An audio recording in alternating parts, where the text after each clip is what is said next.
Hello tout le monde, et ben voici une petite vidéo du nouveau Voltec. On est sur un SAM EQ cette fois-ci, c'est une version un peu différente des EQP1 que je fabrique généralement. Et celui-ci est une évolution complète du circuit, avec vraiment des options supplémentaires très intéressantes, une modification du circuit. Selon moi, ce que Pulse Technique aurait pu faire avant de couler, ça aurait pu être cette version-là. En y réfléchissant bien, ça réunit un peu le meilleur de tout l'EQP des versions possibles. Donc alors, on est toujours sur une version solid state pour moi. Et cette fois-ci, on est passé sur un contrôle totalement stéréo. Donc très sympa à fabriquer, je vous jure, parce que là tout est doublé du coup. Et ça a été pas facile de trouver tous les composants qu'il faut pour pouvoir bien ajuster la bécane.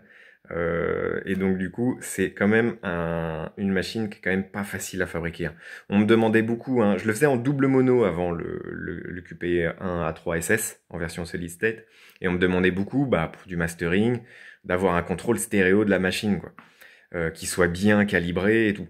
Et donc, je me suis dit que oui, ce serait vraiment intéressant de le faire, mais ça demandait de refaire toute une architecture. Et donc, du coup, celui-ci est quand même un sacré défi à fabriquer à l'atelier. Bon, surtout quand c'est le premier prototype et généralement où il n'y a rien qui va. Il faut toujours trouver des nouveaux composants parce que celui-ci que vous aviez pris valait pas, c'était pas terrible parce que les câbles étaient trop courts, les connecteurs étaient pas les bons. Donc du coup, j'ai mis un paquet de temps à le fabriquer ce bébé quand même. Donc pour le moment, la commercialisation, on en reparlera un peu plus tard. Déjà, je vous présente un peu la bécane pour vous montrer un peu ce que ce préampli a dans le ventre, quoi. Ce préampli, cet equalizer, pardon. J'essaye de pas trop m'en mêler, je vais essayer de vous faire une vidéo d'un trait, donc si je dis des bêtises, je reviendrai dessus, ou voilà. Donc m'en veuillez pas. Donc on commence par le grave, la section grave, stéréo, et cette fois-ci, voilà, je vous montre un peu. Voilà, on peut voir tout de suite les différences. Alors sur le QP1, on a un réglage de fréquence dans le grave, et on vient faire une shelf dans le boost et l'atténuation. Vous savez, quand on booste et on atténue en même temps sur le QP1, on vient lui faire une sorte de genou, là on lui fait faire un truc un peu bizarre. Et c'est très intéressant. Donc sur cette version-là, je me suis inspiré du Lang EQ, où on peut avoir maintenant une fréquence débrayable pour l'atténuation. Voilà, vous pouvez booster à 30 Hz dans le grave et atténuer à 150.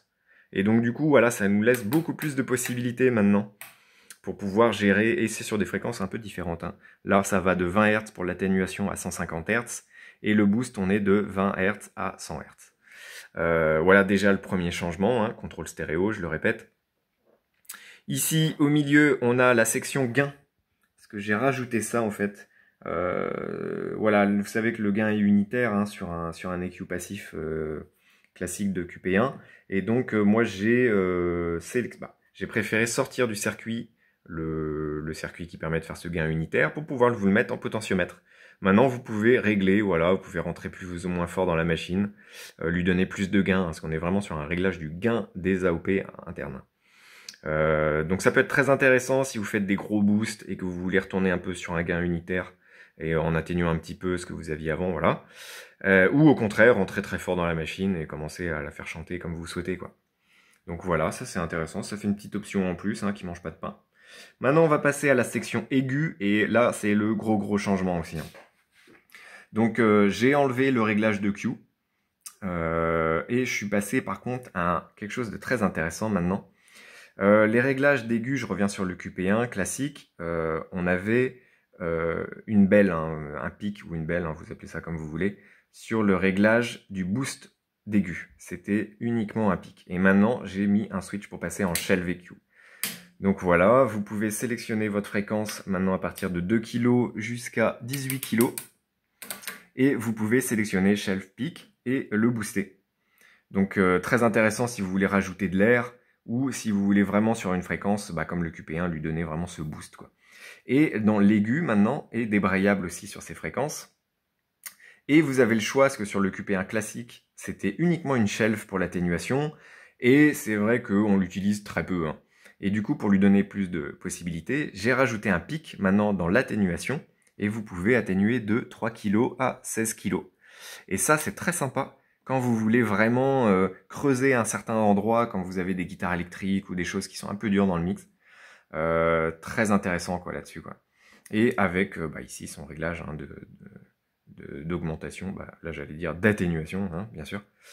Donc voilà un petit peu pour ce Voltec Sam EQ. Donc c'est une machine pour le moment qui n'est pas encore disponible, hein, parce que là c'est vraiment le premier prototype. Et comme je vous disais, c'est une machine qui est quand même pas si facile à fabriquer.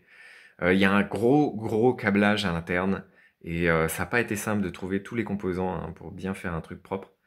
Et genre vraiment un truc tout bête par exemple, c'est que, vous savez les boutons là qui sont des Daka, ça vient, l'original vient de Chicago et ça a un anthrax à l'intérieur qui est très profond.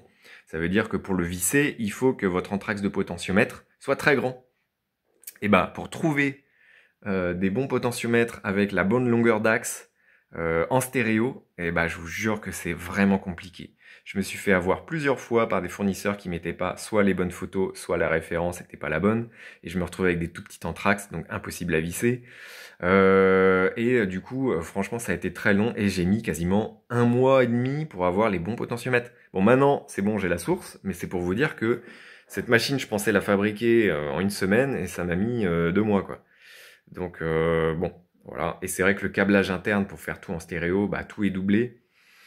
C'est assez compliqué, c'est clair. Donc on est toujours sur un solid state, hein, on est en AOP, là c'est des 134 chez Burbrand, avec transfo d'entrée-sortie, et puis une bonne alim bien soignée, une nouvelle conception que je viens de faire là.